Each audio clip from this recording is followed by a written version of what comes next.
Hi everyone, Aaron here for Zollotech, and WWDC 2021, or the Worldwide Developer Conference, is right around the corner. We've been waiting for it for a long time, where we should see things like iOS 15 and much more.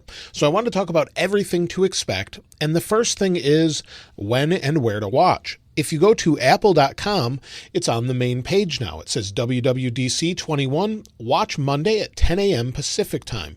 That's Monday, June 7th, or 1 p.m. Eastern time. This will vary, of course, depending on where you live, but you can watch it on apple.com. You can learn more about it, of course, and you can also watch it on YouTube as well. So if you don't have access to apple.com or can't get to that, you can go to YouTube and watch it live streamed there, as well as Facebook and Twitter and more, as you can see here. So if you want to look at that and add it to your calendar, you can do that. Now, as far as what to expect, well, there's a few things to expect. The first thing is iOS 15. Every single year, Apple updates iOS, and they show it at WWDC, and then they release the beta right after the event, usually. The public beta normally comes out a few weeks later, depending on which beta is a little bit more stable. Sometimes with beta 2, sometimes with beta 3. So it could be a few weeks to a month later, depending on its stability overall. If it's like iOS 12 was, it could be very soon afterward. If it's like any of the others, it could be later on. There will be a final release, usually with the iPhone 13 in September. Sometime in late September is when to expect it. Now, as far as what to expect, well, Apple gave us a little bit of a hint with a recent hashtag on Twitter.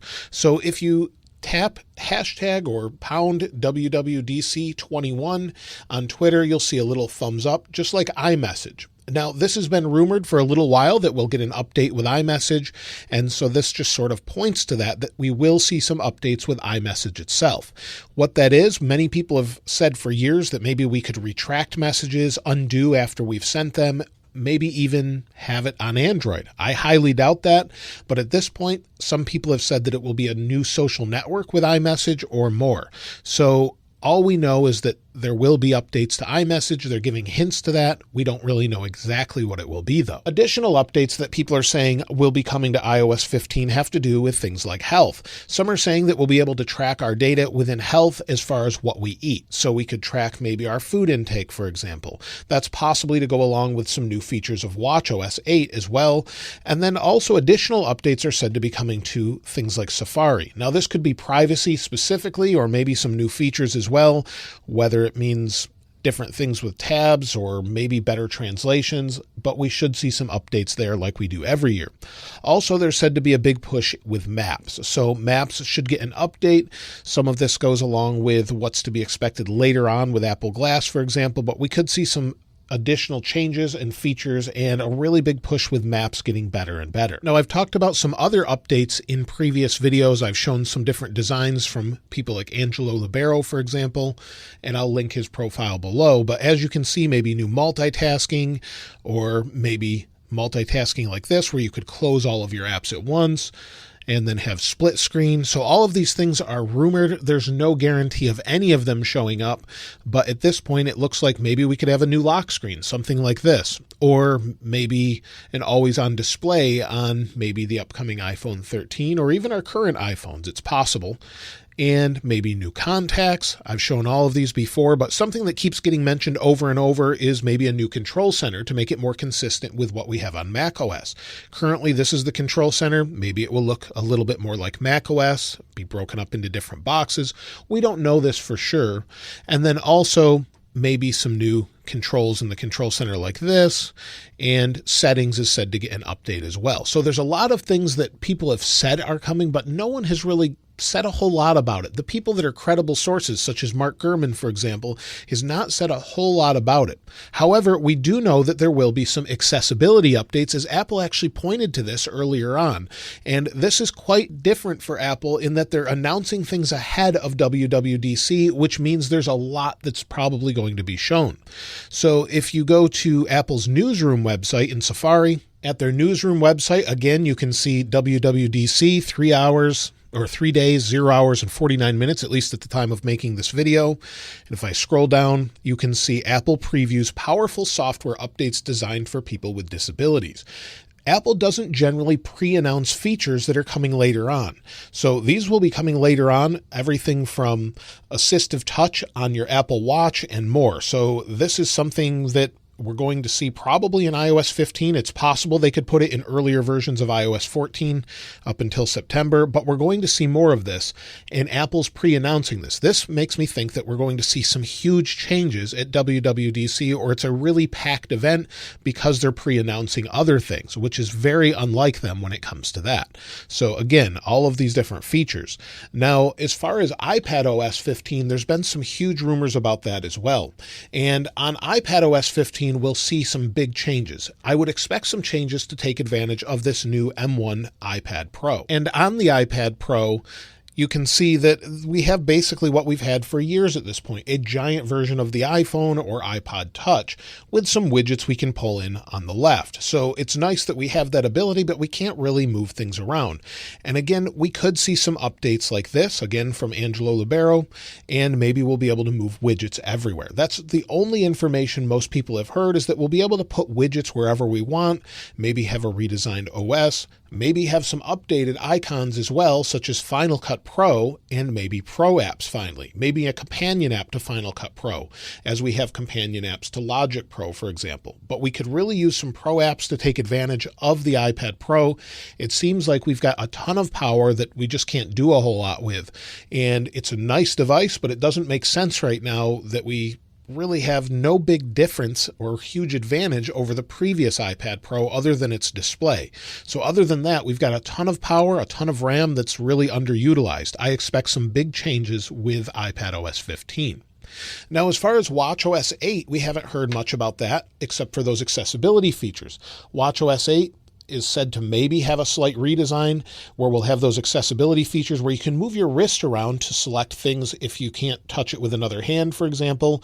You could use it with one hand, open and close your hand to select things. It's quite a great video if you want to watch it on that Apple Newsroom, and it talks about how you can do that. And if you look here, you'll see, you scroll up to where the Apple Watch is, watch this video and it shows you what's coming to watchOS. So I would imagine this will be coming with watchOS 8 and then other features as well. We could have redesigns, some new watch apps, maybe some custom watch faces finally as well. So there's been no specific information, and it's really been very quiet this year as far as that goes. Also, we can expect tvOS 15. Nothing huge with that, but maybe a slight redesign to the interface to match whatever they're doing with iOS 15. And then another thing we haven't heard much about is on the Mac. macOS 12, and Apple registered new names for macOS. They're generally named after locations in California. Prior to that, they were named after cats. They ran out of cat names, and then they started naming them after places in California, such as Big Sur, for example, or El Capitan.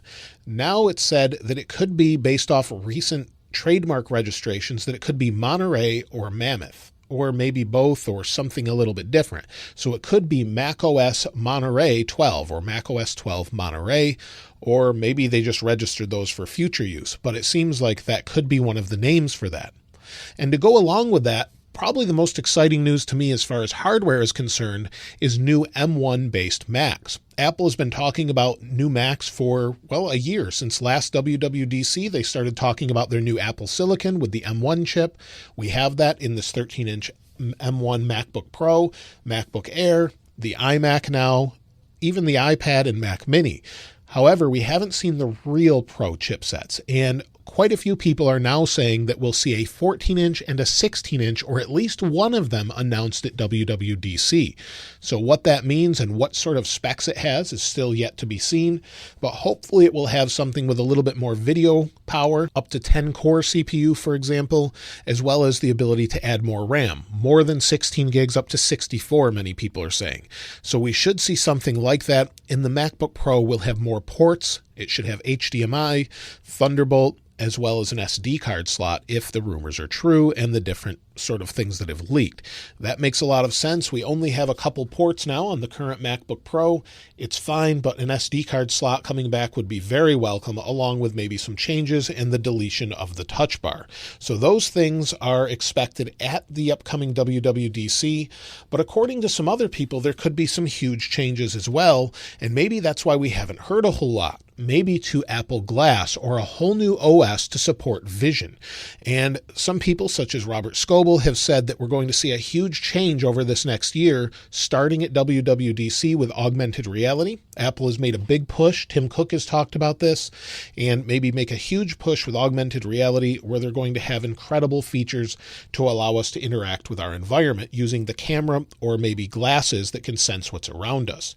So it's said to be not only Apple Glass, but also a VR system or sort of a headset that's maybe like an Oculus, for example, and a new OS for both of those things. That could be a huge one more thing at WWDC, and that would be incredible if they show that. So that's what I'm looking most forward to. iOS 15 should be a small iteration unless they have a huge surprise for us. I personally would like to see a redesign. The icons are getting a bit old in my opinion. They've been flat for a long time. Maybe add a little bit of depth like macOS Big Sur, for example, or maybe something new. I would love to see a big change.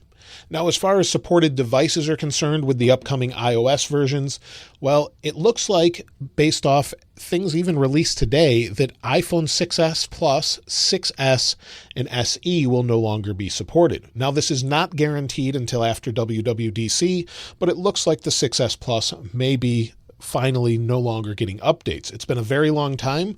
They've kept it in the loop for a long time as far as updates, and it looks like it may no longer get that. So the 6s Plus could be going away, but you never know. Apple could update it. We just don't know until after the event.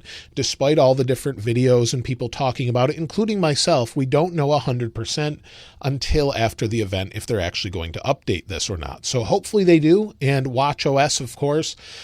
People have asked me also, will watchOS 8 be coming to the Series 3? Well, Apple still sells the Series 3, so I would hope they would keep it updated all the way up from the Series 3 to the Series 6. We won't necessarily see new features on it maybe, but they'll be pushing background security updates. But seeing how they still sell it, it would be very surprising if they did not update it. So I would expect all of those things and a few surprises, hopefully with Apple Glass or some look into the future with augmented reality or virtual reality. I can't wait to see what Apple has. And of course, I'll do a follow-up on everything on all of the new features in iOS 15 and iPadOS 15 and anything new that we see as well. We could see some updates for HomePod OS, for example, and the Apple TV, and maybe something completely unexpected. I would love to see a new iMac. We haven't seen the full regular or pro-sized iMac, so I'm waiting for that as well. Apple said they would be updating all of their hardware to Apple Silicon within 2 years. It's been 1 year. Now we have another year to see all of the new hardware. So we do have some time to see the new Mac Pro, for example, that could come later next year as well. So I'm looking forward to all of those things, of course, and let me know what you're looking most forward to with iOS 15 or the hardware as well. If you'd like to get your hands on this wallpaper, of course, I'll link it in the description like I normally do. And if you haven't subscribed already, please subscribe. And if you enjoyed the video, please give it a like. As always, thanks for watching. This is Aaron. I'll see you next time.